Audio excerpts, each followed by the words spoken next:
Hello and welcome to a week 5 edition of the Establish the Run Waiver Wire Show. My name is Adam Levitan. Each and every Tuesday, joined by the season-long bro you know and love, John Daigle, to talk pickups for this week. Daigle, how's it going today? Doing well, and an exciting episode, because I would say if you were the person who missed out on Jordan Mason week 1 and have just been holding on to that pile of fab for the last month, week 5 is your time to shine. Time to spend some money, you're saying, Daigle. It's that time. Hopefully, the real hope actually is that you were using the one injury away list and you already had Davian Wicks on your team because he was one of the few but important wide receivers on the list. Was always very clear that if someone in the Packers' top 3 wide receivers got hurt and Jordan Love was healthy, Davian Wicks would be a priority add. So hopefully, you already had him on your team. But anyways, Daigle, I digress. As we get down here into the actual list, you have massive fab guidance here on Davian Wicks, 50 to 70% of your remaining budget. If Davian Wicks is out there, what you are looking at is a short-term for sure boost. Christian Watson reportedly not going to go on IR with his ankle injury, but looked bad enough that I think he could miss 2, 3, 4 weeks maybe. But then you also have chances, of course, that Romeo Doubs could get hurt, and you have chances that Jayden Reed could get hurt as well. Wicks would benefit from all of those. So that's kind of why I thought that Wicks should have always been owned, because no matter who gets hurt in the top 3, and it's really likely that one of the 3 is going to get hurt, Wicks is the biggest beneficiary. So what do you think about Wicks and Dobbs stuff right now, Daigle? 50 to 70% is quite aggressive. What do you think about that relative to team needs or anything else? Regardless of how your roster shapes up right now, you're top heavy, you're in need of a flex, whatever the case, Davian Wicks should be rostered by everyone. He's a player you're going to start weekly.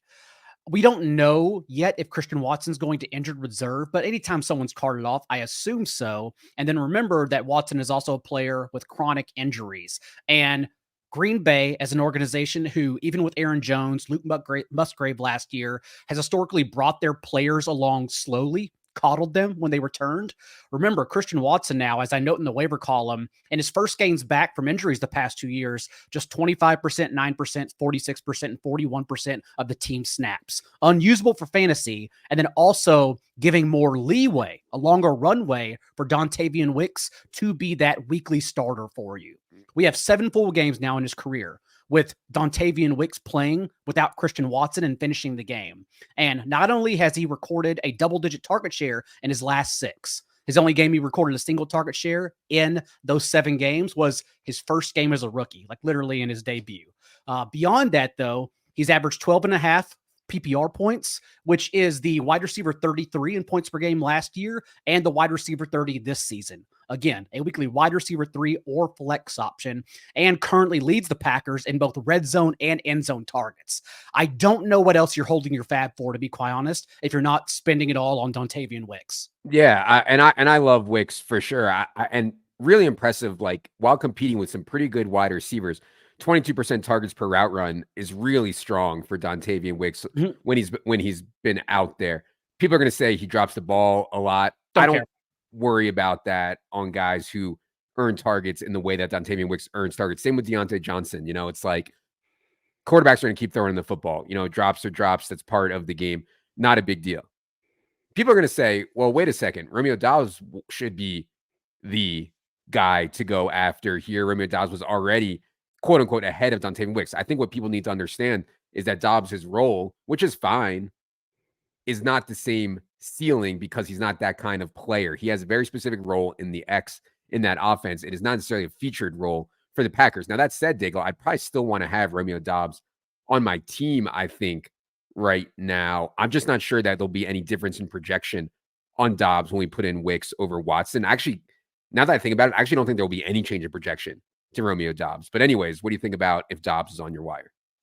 Dobbs has led the Packers in routes run in every game so far, but because he doesn't have that ceiling, He's a touchdown or bust option for his career. That's why in Jordan Love's 2 starts, he's been the wide receiver 48 and wide receiver 54. Whereas we've seen Jayden Reed not only be a buy high player from Love, especially without Christian Watson, but even this past week, Dontavian Wicks was the wide receiver 3 in fantasy. Dobbs just doesn't have that kind of ceiling. So yes, we want him for being permanently on the field in what is now a condensed target tree and an elite passing offense. But beyond that, he's still a boomer bust tight end, essentially playing wide receiver. So less fab for Dobbs, but still someone to, of course, be excited about given the situation. Yeah, I'm just not sure the situation changes that much. Like Wicks and Watson were going to rotate, right? And then like now it's just going to be Wicks the whole time. But Dobbs' role doesn't change at all. But I still think Dobbs should be owned. Agree with Daigle there for sure. I want to talk about running back before we get to some more of these wide receivers. Kareem Hunt. So I don't think the plan was for Kareem Hunt to play as much as he did on Sunday. First series, Carson Steele fumbles, loses the fumble. Second quarter, it seemed like they were kind of trying to figure out who would be their best back that day, whether it be Pirine or Hunt or Steele. Hunt ran the best, and then Hunt ran away with the usage, right? And maybe we shouldn't be surprised. Kareem Hunt formerly ran for 1,300 yards in the NFL. Pirine and Carson Steele are certainly less talents. Kareem Hunt looks like he has the inside track to be the leader of this committee now. Daigle, am I too premature in saying that? And what do you think about Chiefs backfield stuff right now? I think that's the case. At least we got one start, 18 touches at a Carson Steele in week 3 before he fumbled on the first drive. And then, yes, the rest of the way out touch Steele 16-1. Kareem Hunt did to close that game following Steele's fumble. And the big thing is that Steele proved he could be an every down back over Samaje Perine. And then although Perine's been on the team significantly longer than Kareem Hunt, Hunt comes in, gets 3 targets to Pirine 0, and out touches him 16-5 from the point that Steele fumbled. So it's clear that they have an idea of who they trust as an every down back. It's probably always going to be a 70-30 rotation in favor of somebody, but I think it's clear that Pirine will never be that guy. And so even in the waiver wire column, I suggest dropping both Carson Steele and Pirine for Kareem Hunt and CEH, who's eligible to return in week 5 in that order, assuming that those are the 2 guys that the Chiefs trust the most. What a mess, man. What a mess for the Chiefs. There's no doubt about it. But yeah, I agree with Daigle. Kareem Hunt would be my priority there in the backfield right now. Hopefully you already had him, right? I think we talked last week about why you should be having Kareem Hunt instead of Pirine. Hopefully you already have him as well. Hope you already had Wicks. Another guy we talked about last week that's going to be a hot commodity this week is Xavier Legette as we get back to the wide receiver position. We talked about him last week as the unknown, right? We know Mingo can't really play. We didn't know if Legette could play or not. And so that was why it was a better bet to be stashing Legette in the wake of the Thielen injury. Now you get Legette coming out there in a full-time role and performing really well. Now, Daigle, he did this against the Bengals, and people are going to say against better defenses, it is not going to be as easy for Xavier Legette. Maybe that's the case, but he's still like an exciting size, speed, round 1 rookie. And there's trade rumors swirling. At least, we don't know. I doubt it's going to go down, but there's at least rumors swirling about the Panthers moving on from Adam Thielen when he gets healthy, or Deontay Johnson, who's in the final year of his contract. So you could get actually a long-term thing here on Legette, and it could even get better if they get rid of Deontay Johnson, which I understand is a dog, but still. Anyways, Daigle, what do you think about Legette for people who weren't able to get him or didn't get him last week?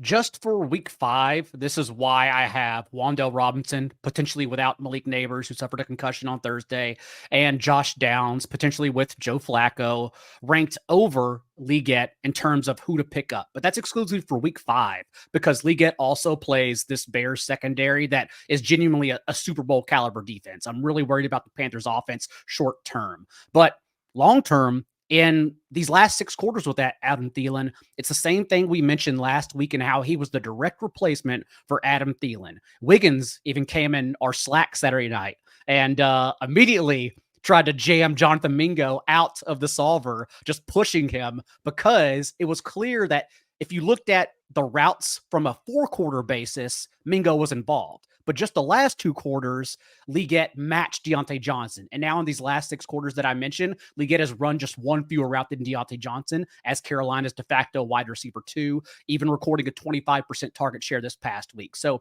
I am worried about the short-term matchup, but we're still betting on a first-round wide receiver long-term, and that's someone we want to be ahead of, especially since Andy Dalton is clearly carrying this offense now. Right. I mean, yeah, that should be a pretty straightforward one with Leggett, first round draft capital, and the unknown stuff. I like having him as we wait to see how the Panthers play out the rest of their season. Everyone would hate me if I was an NFL general manager, because if I thought my team couldn't win the Super Bowl, I'd be selling all these guys for picks, man. And I know nobody does that in the NFL, but that's what I would do if I was the general manager of these teams. Anyways, speaking of trades, Davante Adams, people are saying Davante Adams isn't actually hurt, Daigle. You can put on your tinfoil hat and they will tell you Davante Adams is not actually hurt. This is a fake hamstring injury. He's pissed and he's sitting out because he wants traded out of Las Vegas. I do not think that is the case, but I do think there's at least some merit in the Raiders trying to trade this guy. He'll be 32 in December. And I say all this as a preface to Trey Tucker, who you saw what he could do without Davante Adams out there in that game on Sunday. He's undersized, but dude is very fast. He scored on a handoff play. I don't love Trey Tucker. I wouldn't want to be starting him, but if you're in a deep league, I think he's worth adding. And if Davante Adams does end up getting traded, you could see Trey Tucker as an every down player. Daigle, what do you think about him? And then I do want to get to the Whittington stuff also. 4 bye weeks as well, with pertinent wide receivers beginning this week. Bucks, Lions, Eagles, Chargers. So Trey Tucker's probably a starter in 12-team leagues, honestly, assuming Davante Adams is out again. And we now have this back-to-back game sample where he has been the wide receiver 2, matched Jacoby Myers with 9 targets apiece in week 3, and this past week, a 25% target share. Jacoby Myers, who will also be mentioned in our buy low column just because of his 41% target share he's boasted last week in case Adams is traded. But overall, yes, we expect them to be in negative game scripts often, given that the Raiders are predictably not a good team. And so they're going to have to be launching it through the air. So Trey Tucker is someone I definitely want to be higher on. And as you said, 12, 14 team leagues. Yeah. Yeah.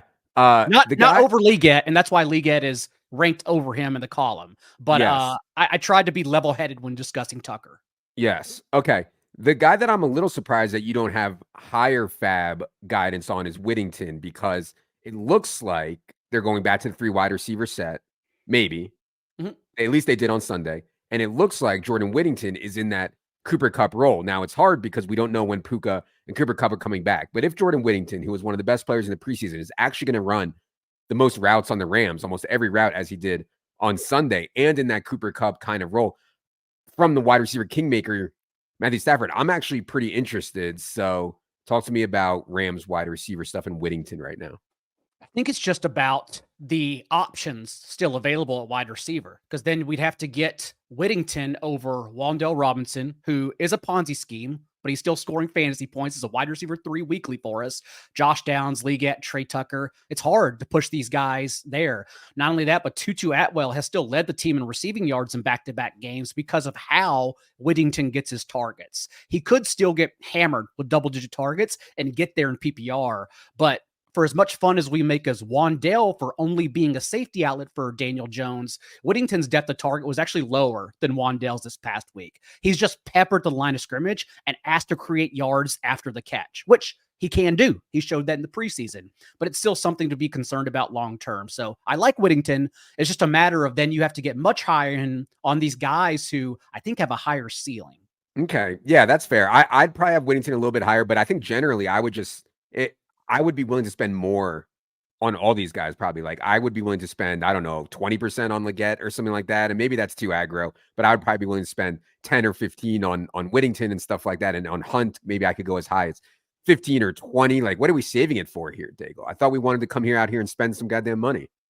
Well, 70% for Davian Wicks seems like a lot of money. Also, for the fab suggestions, the column, it's about your league. And I make sure everyone knows this when we do the Discord hours. And so, like, if you didn't pick up Leggett last week, I don't know what you're waiting for. I think you can sneak them by for 10 to 12 bucks out of $100. Regardless of what we would actually put on him, I think you can sneak a lot of these dudes by. Interesting. Yeah, maybe. Especially if Wicks is out there. If Wicks is out there, everybody's going to be bidding on him. And then Oh maybe you yeah. can get guys like Leggett and Whittington for cheaper. Daigle did mention there the Discord Q&A. If you are a Draft Kit Pro subscriber, Daigle, what is it, 3 times a week, Daigle? You're in the Discord doing Q&A or 2 times a week? Tuesday, Wednesday, Friday at 5 p.m. Eastern. Friday, maybe after a happy hour. I don't know. We'll see. So those answers are very loose, but yes. Okay. Yes. If you want to talk to Daigle directly about your waiver wire or start sit question and your Draft Kit Pro member, you can do I'll so. DM you. In the Discord. I was DMing people on Saturday night. So yes, I will make sure your questions get answered. Don't worry about that. All right, perfect. Anybody else on here that we should highlight? I guess we should talk about Trey Sermon, given Jonathan Taylor's ankle situation. This is the same ankle that Jonathan Taylor hurt in 2022, ended up having surgery on it. It doesn't sound overly severe this time, but I don't really know yet on him. It's just hard for me to believe that Trey Sermon is going to be a viable NFL fantasy running back. But it is, a team that plays fast, can run the ball. What do you think about the Colts stuff right now, Daigle? It's going to be an interesting conversation on the Friday night DFS show too, because if Sermon gets the start for Taylor as chalk and Joe Flacco starts against this awful Jaguars secondary who really got pulverized by everyone except Deshaun Watson, it's going to be a great pivot conversation. But I'm glad you came at it from that angle, because I think the public consensus is to bid everything on Trey Sermon. But I'm very worried. It's not only a terrible short-term matchup against the Jaguars this week, if he even were to start over Taylor, and it sounds like Taylor's going to avoid injured reserve. Remember, as an elite run defense, why the Jaguars pop in fantasy points against them is because they're allowing 14.5 receiving points per game to opposing backfields. We don't know if Trey Sermon is the pass-catching back, especially since that's typically Tyler Goodson's role. Go back to last year, whenever Goodson was even active over Sermon in the season finale playoff game in Week 18 against the Texans. And the fact that, again, Joe Flacco only dropped back 3 times to end that game when Taylor got injured. So Tyler Goodson has been active. I fear that Goodson, if he were to take away this pass catching role, then I don't know what you're left with Sermon, who is averaging 2.7 yards per carry this year, is a journeyman because he basically profiled as a fullback coming out of college. So Sermon is someone I'm definitely less excited about than consensus. Okay, yeah, I'd probably agree with you there. The one thing that I would say about the Colts stuff is I feel better about the entire offense with Joe Flacco in there. And that sounds crazy to say, on the Josh Downs stuff, if Joe Flacco is out there, I want to start Josh Downs. If Anthony Richardson is out there, I'm not sure I could stomach starting Josh Downs, and so I think you have to weigh that when making waiver bids here. I do think Anthony Richardson is pretty likely to start in week 5. Sounded like he could have come back into the game there on Sunday if they wanted/needed him to. Okay. Anything else on this front list here you wanted to talk about? We can get into some deep league ads and talk about them. Oh, no. Let's talk about tight end. It's very important here because people are having mental breakdowns due to Mark Andrews and Kyle Pitts. They are literally hating their lives due to fantasy football because of Mark Andrews and Kyle Pitts. And I do think Tucker Kraft provides a long-term answer. If we're stepping back and just trying to get away from the 3rd to 5th rounder we spent on both Pitts and Andrews this offseason, you can say now, given their situations, that they are streaming options. And for Andrews in the short term, it looks miserable against a Bengals and Commanders front 7 where the game plan will be to run the ball with Derrick Henry because those defenses can't stop the run. And so not only short term do I think Kraft is a better start than Andrews, and the rankings won't ever say that because the rankings take in median projections as well. But long term still as a streaming option, at least Tucker Kraft can still be that because we came into the year thinking Luke Musgrave was going to be at least a rotational player, if not well ahead of Tucker Kraft, who tore his pec early into offseason practices. But so far, it's been the complete opposite. Remove week 3 whenever Kraft suffered that shoulder injury, and around that time, he's run a route on 78% of Green Bay's dropbacks, including 81% in Jordan Love's 2 starts. I don't care about Jordan Love's 50-plus pass attempts, like the opportunities this past week. I care that this target tree is now condensed, and there's only one tight end they're using a month into the season. So I do think Kraft is the better weekly play over Mark Andrews moving forward. Yeah, and I think that's totally fair. I would prefer Andrews to Pitts. I just don't. It's hard for me to see it on Pitts given the way that they're using him, the way that he's played. I mean, he can't get open against defensive backs, and they're using him to block. I mean, it's just a total disaster. So I prefer Andrews to Pitts. I still think there will be some setups like Daigle referred to. There's going to be game plans where Lamar drops back 30, 35 times. And Mark Andrews, I think, will still be viable in those. It's just Lamar's dropped back 17 times in week 3 and 20 times in week 2. And Andrews hasn't been running out there running routes on more than half of those. So, it's I don't want to drop Mark Andrews, but I definitely get Daigle's point that Tucker Kraft may be a better option right now and certainly better than Kyle Pitts. The only thing I'd say, Daigle, it wasn't a round 3 to round 5 pick. Come on, let's be honest. Mark Andrews, if you took Mark Andrews, you likely took him in round 5. Pitts, I hope you didn't take before like round 7 or 8, God willing. But yeah. To your point about the pass attempts, likely has still run 25 routes to Andrews 18, a 46% route rate the past 2 games. I will draw the line, whereas I do think Tucker Kraft is actually a better option than those 2 guys weekly. I will draw the line at someone like Cade Otton, who I personally, without Jalen McMillan and Trey Palmer on a Thursday short turnaround, I would start Otton over Mark Andrews for the matchup this week, but I'm not dropping Mark Andrews for Cade Otton. That's strictly a streaming thing. Yeah. Okay. We should also note on the drop list, people are probably interested here in Zamir White. Hopefully, if you're following our stuff, you didn't get any Zamir White, but if you did, it just looks really bad right now, given the way this team is playing. And there's so much talk about Madison playing more. I honestly thought they'd be more dedicated to Zamir White, but they just have not been. And you get a home game against the Panthers and you still fail. So yeah, I guess if you have to, you can certainly drop Zamir White, huh, Daigle?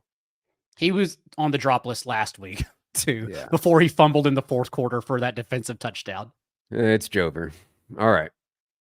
Let's go down to some deep league options here before we get to your listener questions. We already talked about Trey Sermon. We already talked about Tucker Kraft, Kareem Hunt, Whittington. We get down here to, I think Clyde Edwards-Helaire discussion is interesting. And Eric All we should talk about. On Clyde Edwards-Helaire, the only reports that I've heard are from that TV broadcast where they said something like CEH should be ready to play when he's eligible week 5. We'll see. I think that he will, but we'll see. How do you see Edwards-Helaire fitting in? They have Kareem Hunt, they have Steele, and they still have P. Ryan. I don't think they'll have 4 backs active on Sundays, although maybe they could as some of these guys play special teams. But thoughts on CEH here, Daigle? And it's a little more complicated since he's not dealing with an injury. He was put on IR for PTSD from his torn ACL that he wasn't able to overcome mentally. So we'll see if he's in that stage. I think there was I think he witnessed a shooting or something. And I'm sure the ACL stuff had something to do with it, but he witnessed something really bad too. But yeah, anyways, go ahead. Okay. But either way, we'll see if the 3-week ramp-up process that players usually take to be activated, if that even matters for someone who's not dealing with an injury. Either way, though, as I mentioned in the waiver column, it really comes down to asking yourself who has the best chance to lead the Chiefs backfield in touches. And I think so far, again, we got 1 game out of Carson Steele, but now it's clear that after the fumble, let's move on to Kareem Hunt. And more importantly, let's drop Steele and P. Ryan for CEH, because at least in his 2 starts for Pacheco last year, he wasn't every touchback and he averaged 13 fantasy points per game. So to me, I'm betting on Hunt, CEH, Steele, P. Ryan in that order. Okay. Other guy on this list that I think people are talking about is Eric All. Still running fewer routes, I believe, than Mike Gesicki, although, Mike Gesicki, as people keep correcting me. I think he's still running fewer routes than Mike Gesicki, although I need to double check that. But dude looks like he can clearly play. I mean, really, really can play. I'm not sure how startable he's going to be with Yoshi playing well in the wide receiver 3 role and Gesicki still out there. But yeah, I think if I'm in a deep league, especially tight end premium, I probably want to be at least rostering Eric All right now. Daigle, any thoughts there? That's where it becomes more interesting as tight end premium, because they did decrease Gesicki's route rate this past week. And not only that, but now these last 3 games without Tanner Hudson, although it looked like Gesicki was the one separating, they just continue to up All's workload, so much so that he actually leads every tight end and target per route run rate these last 3 games. So in that offense, as an elite athlete, I believe the most athletic tight end in this class, All is definitely interesting in these deeper leagues. Yeah. On Colts running back, I should mention that Evan Hall was a guy that I was actually interested in last year, got hurt and missed the entire year. I assume if JT misses, Hall will be active, but we'll see. So it would be Sermon, Tyler Goodson, and Evan Hall. And yeah, it'd be And then, interesting. and we'll have the buy or the sell high conversation in another episode. But I think Emmanuel Wilson is also getting interesting because throughout the offseason, Matt LaFleur mentioned that he wanted to use a committee approach in the backfield, as he's always done. And that didn't happen against the Eagles and Colts, teams that every running back has success against, including Josh Jacobs, those first two games, 73.5% of the team's backfield touches.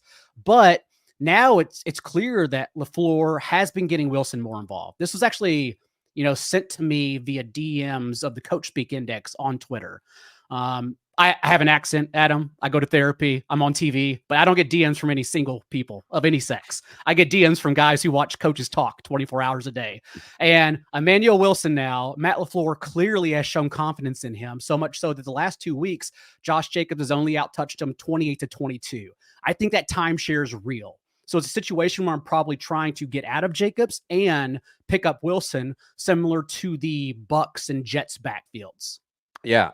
I mean, I love Emmanuel Wilson. He was probably towards the last 2 weeks of drafting season, probably my favorite 20th round pick. So, yes, I'm here for Emmanuel Wilson saving my best ball season. That would be an incredible run out. All right. Let's get to some of your questions here. Appreciate all the questions that we got from everyone via the Twitter machine. Ben Summerserve says, lost Rashee Rice this week and Puka in week 1. I need a new wide receiver to hold my team and sanity together. Do I spend all my fab on Pittman, Downs, Leggett, or Wicks? Well, listen, Michael Pittman being dropped, I wouldn't have done it, but I get it. He gets the big game with Flacco here, Daigle. Again, I do think A-Rich will be back. I still just got to close my eyes, bet on talent, and go Pittman here. But I know you might try to sell me on Wicks in this question. I can't believe we're asking this. Pittman or Wicks for all your fab? If it were Richardson under center, ask yourself, in this situation right now, wouldn't you start Wicks over Pittman? Yeah, but Watson's going to be back at some point. That's why I'm asking. I think it's closer than it seems. I think it's Wicks. From Joe Flacco, Pittman's probably going to go nuts, similar to when he averaged 6 more points per game from Gardner Minshew in the second half of the season. But I think it's still Wicks, since Anthony Richardson's injury does not sound serious. Oh my God. I'm too anchored, man. I'm going Pittman, but I'm too anchored. Daigle's probably more well-adjusted. Parky25 says, regardless of the waiting for a second opinion, we're dropping Rashee Rice, right? Bench getting jammed up with all these out designations. So we're recording this 1 p.m. Eastern on Tuesday. As of now, there's been no word on Rashee Rice, whether he has a full ACL tear or not. Until I hear it, Daigle, I don't think that I'm dropping Rashee Rice. What if he's back in 4 weeks or 6 weeks or something? Then I'd have to off myself. I can't drop Rashee Rice. So and I'm sure by the time you guys listen to this, though, we'll know for sure, I think. And that's why I didn't put him in the drop list, because I don't think it's a situation where we can pull that trigger just yet, just in case. Christian Watson, again, we have the historical evidence that they're going to bring him along slowly. And if IR plus the 21-day window, we're probably looking at mid-December till we see him again, or at least till he's usable in fantasy. So that's an easy one. But Rice, there's just no way. I think personally, we were talking behind the scenes. I really think they saw Sky Moore drop that third down and they said, okay, maybe we can get Rice back sooner than we thought. Just on Christian Watson, let me look this up because I believe I saw something this morning that they do not expect him to go on IR. Okay. Jordan Schultz, 37 minutes ago. Christian Watson has a high ankle sprain, but I'm told it's a mild one. Everybody with these mild high ankle sprains now.